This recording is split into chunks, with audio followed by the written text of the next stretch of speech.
Hello. Welcome to Lecture 2 in Communication 1110. Let me say that, as mentioned before, you can find a transcript, a complete transcript of this in PDF form accompanying the materials in the class, and you can also find a PowerPoint. The PowerPoint will help you with any notes or lines you might have missed on the lecture guide, which I hope you have in front of you.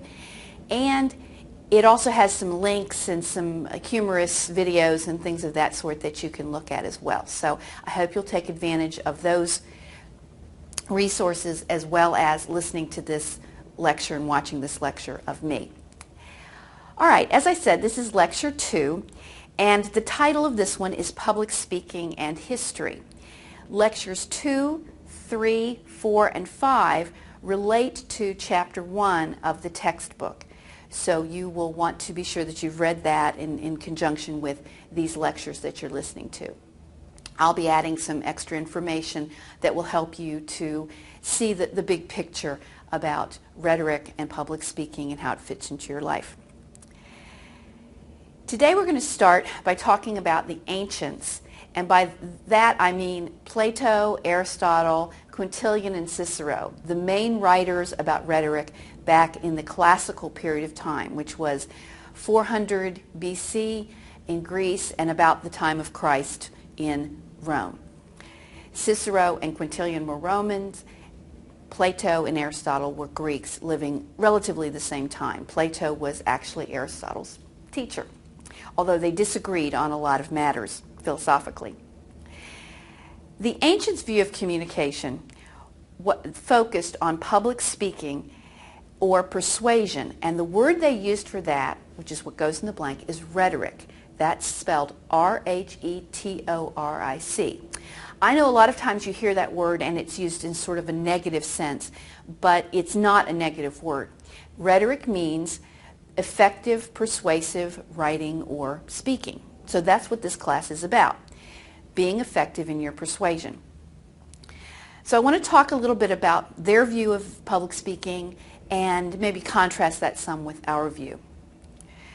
Public speaking is an art form since it started in about 400, 500 BC. It's an art form with long historical significance, and even though a lot of people don't agree with me, it is a skill that everyone can learn to some extent. Now, I'm not saying that you will be a speaker or an orator like Dr. Martin Luther King when you get out of my class, but everybody can learn the basics of public speaking and learn to defend and present his or her ideas in front of an audience in an effective way. For some people, it takes more time than others, but everybody can learn this. And if I didn't believe that, I would not be here. But to get more to the point, what is rhetoric and public speaking? It is a process of asking questions, and that involves research and analyzing your audience. It's a process of asking questions and answering questions in a structured, predetermined format. So that's the key of the way I teach the class. If this class had sort of a definition, thesis sentence, that's it right there. We're going to learn to answer the right question, to ask the right questions rather, and then to answer those questions in a structured, predetermined format for an audience. Now, let's talk a little bit more specifically about how the ancients, those folks in the classical period of Greece and Rome, felt about rhetoric. First of all, they saw it as essential to participating as a citizen in a free society. And this is extremely important. They did not view rhetoric as just something that helped them, that helped their own ego. They saw rhetoric as necessary to being a part of their city, their community, and participating as a free citizen. And we've sometimes gotten a little bit away from that. Back in the Greek democracy of Athens, in that period of time, if you were a citizen, you didn't get a choice to participate. You had to participate. You had to be someone who came to the meetings, was involved in the courts, and could defend and present your own ideas and critique the ideas of others. So it was necessary and essential to being a participating member of the society. Secondly, they saw it as dependent on two things. The first thing was that it was dependent on the character of the speaker. Quintilian said that rhetoric was the study of the good man speaking well. And when they said good man, they meant good citizen, a person who worked for the good of his community. And of course, back then it was all men, but we could say her community today. Not just for his own good or her own good, but for the good of everyone. And as a little story, often in this class, if you meet in the traditional class, I have students brainstorm answers to questions. And one of the questions is, who are some speakers you would like to emulate?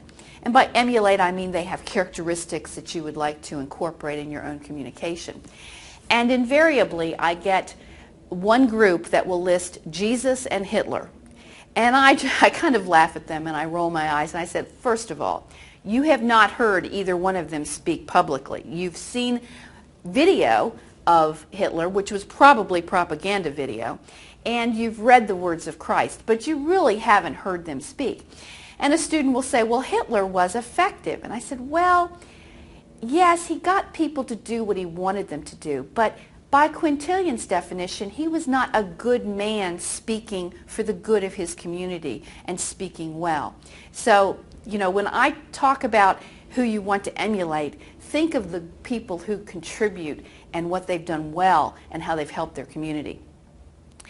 Secondly, they saw it as dependent on knowledge of human nature and knowledge of human situations. And in this class, a lot of the things we do will seem like a psychology class, and that's as it should be, because as a public speaker, you need to understand people. You need to understand where they're coming from, to use that phrase, their goals, their motivations, their needs, beliefs, those kinds of things. So that is important to being a good public speaker. Thirdly, the ancients saw public speaking as based on the practice of asking key questions, which they called topoi. We get our word topics from that. They use the word commonplaces. Thankfully, we will only focus on a few key questions that a public speaker should ask about his audience and his situation or her situation. They had about 24 of them. Don't worry, we won't get that deeply into it. And in the next lecture, we'll talk about those key questions that a speaker should ask about his audience. So we've said that the ancients contributed many things, but one of the primary things that has come down to us from the ancients is what is called the canons of rhetoric. They contributed the idea of the 5 canons of rhetoric. Now that's C-A-N-O-N, not C-A-N-N-O-N. It doesn't have anything to do with bombs or cannonballs. It has to do with the laws, the 5 laws or rules of rhetoric. And I have a place for you to write these down. The first one is invention. When we think of invention, we think of an inventor who creates something. But the word invention actually means discovery. And so the definition of invention from a rhetorical standpoint is the invention of discovering what to say to this particular audience at this particular time for this particular purpose. If you didn't get that, go back and write it down because it's a very important definition. The discovery of what to say to this particular audience at this particular time for this particular purpose. And notice how very important it is that the content of your speech be focused on the situation, the audience, and the true purpose you're trying to achieve. A little story, I taught public speaking for years, and then I got a degree in English and started teaching writing. And when I was teaching 1101 English, I was a little surprised at how, to be perfectly honest, boring the essays my students wrote. And I realized eventually that the reason for that was that in my public speaking class, they had 25, 30 people that they were responsible to be interesting. In the essays, they didn't see that they had an audience, and that's one of the problems with writing is sometimes we don't see our audience. In public speaking, we really know our audience. They're staring right at us. So that's kind of a focus a little bit. I like to say that you really in this class will have a group of people that you are responsible to be interesting and to think about them. The second canon of rhetoric is disposition, which is a fancy word for organization. And as you've probably figured out in this class, we will talk a great deal about the structure, the organization of your speech. The third is style. Don't worry, that doesn't have anything to do with clothing. It has to do with the language. Do you use very flowery, poetic language? Do you use very technical, precise language? Do you use very basic, everyday, sort of gut language? And different situations require different styles of language.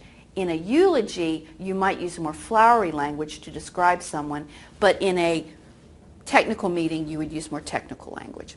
So, and that refers to chapter 12 in the book.